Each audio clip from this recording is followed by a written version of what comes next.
Do you want to crochet anything you want? I'm talking about anything. You're walking down the street, you're scrolling on Pinterest, you're like, oh my god, like, that's cute. I want that sweater. Where did she get that room decor? I want that sock.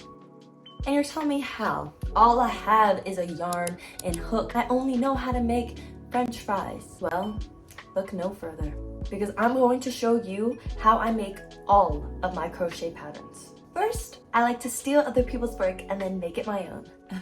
Just kidding. Make this thing the last thing you do. This is the easiest way, if not the only way, to get canceled in crochet world. Did you know? No. If you walk on Joann's and you do this, they will arrest you. They really should. Because how dare you? The first thing I like to do when I want to start making a pattern, or I just want to crochet something, this is what we all do, we look for inspo. But we're not looking for necessarily inspo patterns. Like, we're not looking for patterns specifically, just inspo, like the whole big wide world inspo. But say I'm just shopping for anything, room decor, bags, anything. If I was looking for like a top I wanted to make, I would go on Shein, I would go on American Eagle. If I wanted to find a bag I wanted, I would go on Coach, Gucci. If I wanted room decor, I'd go on Pinterest. If I wanted to make stuffed animals, maybe I'd look at Jellycat, Webkins. I don't know if those are still a thing. If Webkins is still a thing, it wasn't when I was a little girl. I'm just like, oh my god, this looks so cute. I want this, but it's not crochet. It's never been crochet before. How am I gonna do this? But like, you could just find that inspo, find what you really want to crochet, make a crochet version on. You know, you could look up crochet food and eat that. They say do not eat yarn. If I can make crochet food, I think I would be bankrupt, because I would, anything you want, just like go for the popular brands that if you were to buy it in the first place, you would go there in the first place. Thing for inspo, you can just look anywhere. You can inspo from other people, because you know, artists, YouTubers, everyone, it's not copying, it's inspo. Like, I feel like there's movie makers who get their inspo from movies from the 1920s, and that's basically what we're doing. You can really dive deep and find something so unique and personalized and make it your own. But first, you have what you want to make. Next, you want to find what's already been made so that you can kind of tweak it. For example, you could look up, like if you're making sweaters, look up a basic sweater pattern and find how you can make it your own. So for example, if you just had a solid sweater pattern and you want to add stripes, then you would combine two tutorials, combine two patterns, which I think like you're just pulling things from all different places in order to get the recipe, the final cake that you want to make. So for example, like I was saying, if you want to make a sweater that you found online and it had like a heart in the middle or something, or you just found this really cool pattern and it was knit, people just be eating it up 24/7. Anyways, but this applies for knit too, low-key. But like, say you find the basic sweater pattern, so you get, oh, I need to make the front panel, back panel, sleeves, whatever, and then you're like, oh, I want to add stripes to it. So then all you have to do, crochet tutorial, how do I do stripes? How do I change colors? Oh, I want to put a heart in the middle. How do I crochet like a tapestry of heart, or like tapestry crocheting? And then say you wanted to make a stuffed animal, you find a pattern that's similar and then see if you can find ways to like mathematically change it, because usually it's by math. So even what I did with this is like, oh, I found a little heart plushie, but then I wanted to make a huge one. So then you can you have to think about how they made this pattern and how you can tweak it a little bit to make your own. But say you cannot find anything similar anywhere, this is where you need to tap into your inner creativity and think outside of the box. We're talking about thinking outside of the box in this whole entire process, because you are a creative genius. You know, you have to do what has never been done before. You have to be an inventor, an engineer, that crocheter, that hooker. You have to think outside the box. One way that I out of the box thinking, like this is an example of jumping, okay? Crocheting, knitting, sewing even, these things are all kinda on the low intertwined. Like, it's different methods, but we're all kind of making the same thing. One thing I do, and also I'm gonna do this once I have time over the summer, is take sewing patterns and make them into things. This sounds crazy, but basically like when you're sewing, this is just an example, but when you're sewing, you have fabric, you're cutting it up, the pattern will tell you how to cut it up, like cut up the fabric and then sew it together. So why not make your fabric by crocheting the pieces that they give you in the pattern and then sew them together with like a yarning needle? And it's not going to be perfect, but it's pretty close, and you can even adjust it to make it more fit you, like with increases, decreases, and stuff like that. Like, I think that is such a creative way, because for example, when I'm making shorts, love crochet shorts, they're so cute, but me personally, I don't like how it's the same on the front and the back, because I don't really have booty in the front of me.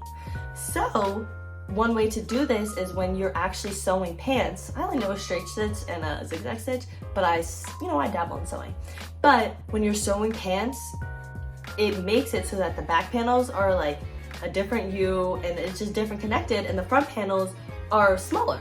So what I would do if I wanted to make pants that perfectly fit, not perfectly, but fit good, you're going to I would crochet using increases, decreases, regular, whatever, the panels. So I feel like that's such a creative way. And if you look at knitting, they're also making the panels, they're also making different ways. You can think, oh, they increased here, oh, they made a bag like this, or I'm more talking sweaters because that's what I make a lot, but this works, this applies to all things, plushies, all this. You just want to be creative when you're getting used to pattern writing and making your own things that no one else has made before. And you start to see the patterns as you go on. You're like, when I want my plushie to be bigger, I'm going to increase, I hope you understand this, but for certain things, when you see each row, if you start with 6, each one's gonna increase by 6.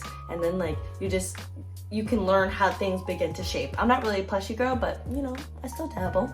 But even with bags, you have the basics. Once you learn the basic square pattern, you can make any bag you want. Literally any inspo, any shape.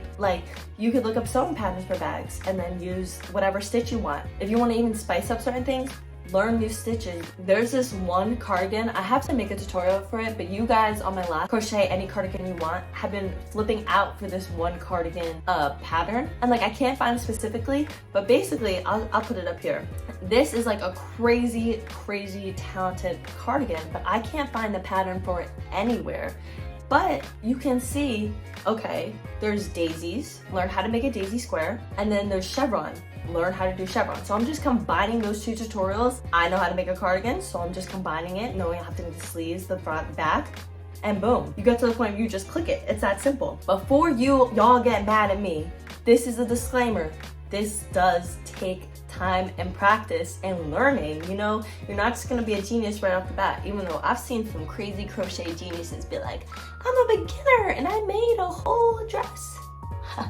But this is going to take practice and you're gonna get used to it. And one way to train yourself to learn the patterns is by doing it. And I say learn the patterns, but I really mean pattern, not as in a document someone printed with stitches. Pattern as in 1, 2, 1, 2, 1, 2. That kind of pattern, if that makes sense. Tumi Umizoomi, that girl, her pattern, power. Pattern power. But once you just keep crocheting and crocheting, the patterns are just gonna flow out of you. The inspo is you're just gonna keep saying things, more and more things, and it's just gonna be an infinite amount of crochet pieces you can make. I'm making this video so that the world of crochet could just be so crazy.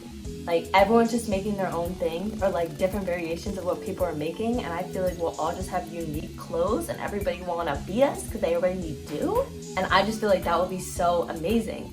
So go out there, find your inspo, try something, just try for once freehanding. I also suggest writing down the process as you go. If you don't remember it, honestly, I don't even be writing down my pattern. I just be making it up in my head and remembering the numbers. But write the patterns down as you go so that you can remake it again, so that you can adjust it, trial and error it, and you'll just learn through the process and it will just flow out of you, just like a flower flowing peacefully through a river. I'm very into plants, if you guys didn't know that, so I'm big into flowers. I'm planting flowers this summer. But that is all I have for you guys, and I hope you learned something today, because honestly, this is a really important, passionate thing that I'm passionate about. Does that even make sense? Is the unique originality that comes with crocheting. It's just it's literally a secret power that we have we're taking a strand of yarn and turning it into these beautiful creations. And honestly, it amazes me every day when I'm following all these crocheters and they just have they just blow my mind. Like, they're just making amazing patterns, and you have the potential, you have the power to do this too. Always grow your talents. Like, I think that is something that's also really important, and just try new things, because it's not just for my sake, but it's good for your brain. But also, if you guys are able to crochet things without a pattern free-handed, please show me. Even if you're like, I just free-handed a square, show me. And I think this is just something that's so cool, because you will feel like it's a different type of feeling when you're just like, this doesn't exist.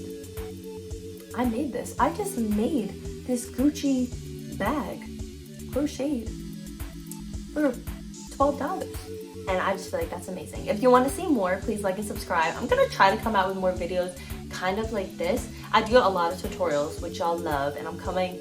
I need to post so many because I'm making so many sweaters at once. It's actually crazy because I just keep having more inspo, and I'm obsessed. Have a great rest of your day.